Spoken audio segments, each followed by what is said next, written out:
sneekylinux back once again tonight. We're back with Tiny Core 4.1. I'm just going to show you a few little things that you can do. Like easy remaster. This is the first one I'm going to do here. Going to be a quick short video of how to do it.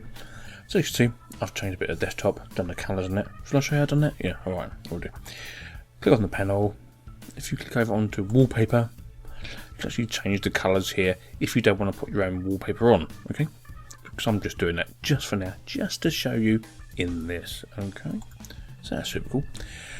That's the first bit.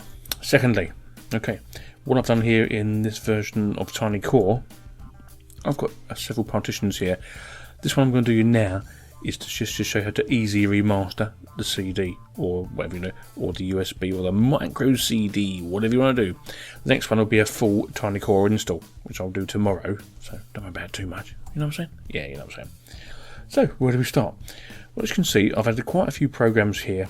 I put in AbiWord, AMSN, Chromium, the ROX file manager. Yes, it's there. Just just for me. You can have whatever file manager you want. You get Thunar, whatever you like, really. So yeah, super duper. If I right click the desktop and I go to applications, as you can see, I've got K3B here. Now the reason I've got here, because if we're going to remaster our CD or our ISO, we want to be able to burn it, don't we, really?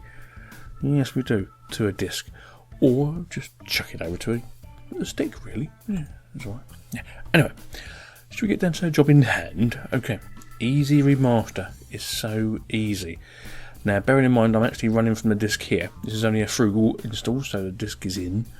So what I'm going to do, I'm going to type in /ment or MNT /SR0, not O0. We'll keep the temporary path open just to that one, just for demonstration purposes, but if you want you can change that to a holdings say file, so you can actually make a file in ROX just to put it there. You know what I'm saying? Yeah, you know what I'm saying.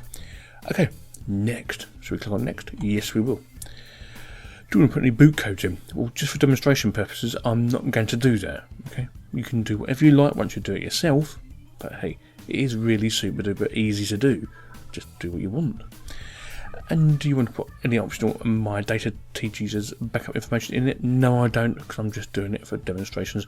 But obviously, if you're doing a really big one, you might want to do that, don't you? Now, bear in mind, once you start adding programs to Tiny Core, it gets rather large, as you're about to see in a bit. Okay, so I'm going to click on next. Okay, so I'm going to connect to the app repo. Oh, it's all there. Now, do I want to load these both? Yes, I want to load the ones I've already got. Okay, so I've got Elsa in there, I've got Chromium, I've got the Deja Vu fonts in there, I've got ROX, the file system, well, the file reader and that, stuff like that. AbiWord, K3B, AMSN. Okay, well first I'm going to remove AMSN.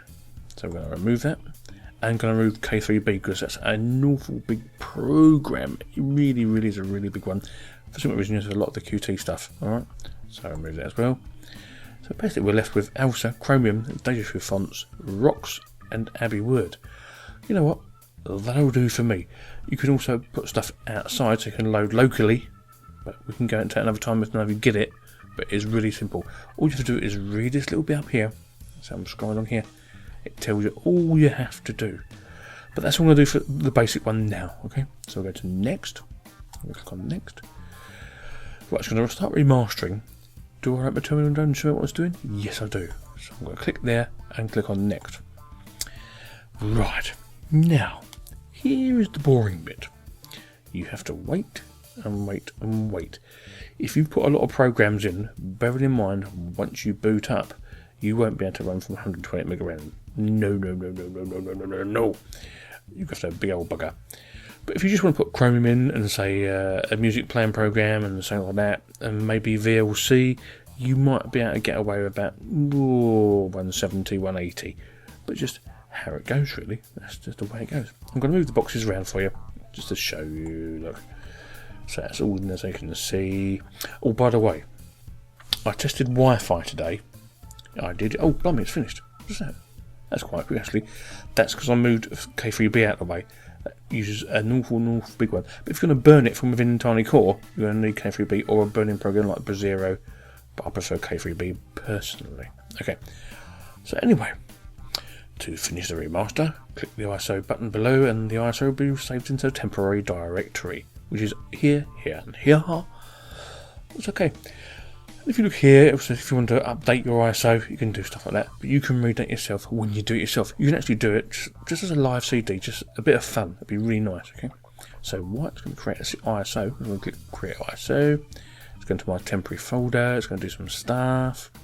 Right, what I'm going to tell you is, I actually tested with a couple of wireless dongles today. And the older ones it's fine with, and the Realtek ones it's fine with. But I've got a couple of others it wasn't fine with. But on the whole, it's pretty good. But if you've got a wired Ethernet connection, okay, a wired one, you can download some extras from the app browser, down here, the app browser, and probably get them to work actually, just as long as you can plug it in. But obviously, if you've not got an Ethernet connection, it's going to be a bugger. But if you're using TinyCore anyway, you're doing this for fun at the end of the day, or just for a stick to take round with you, aren't you? Yes, you are.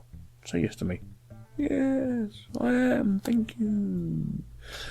Anyway, we're almost there. Because we're putting 2 big programs out, it's going pretty cool here. It's actually creating the ISO for us, and then we can use K3B to actually burn it to a disk if we so wish to do so. But we just have to wait and wait and wait and wait. But as you can see, it was pretty easy to do with it. Just to remaster it. Oh, blimey. Almost done. We're done. It's doing stuff. It's doing stuff. Oh my god. Oh yeah. That's why it's good to keep the terminal open so you know what's going on. Right, here we go. We're done. Now what I've done there, ripped to 112 megabytes.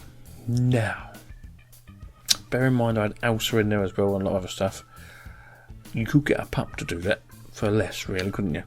But if you like TinyCore and you like doing your own stuff, you might like it even better. So yeah, I like it. So yeah, got your ISO written. All you have to do is burn it to disk or whatever you want to do to it. Hope you like that.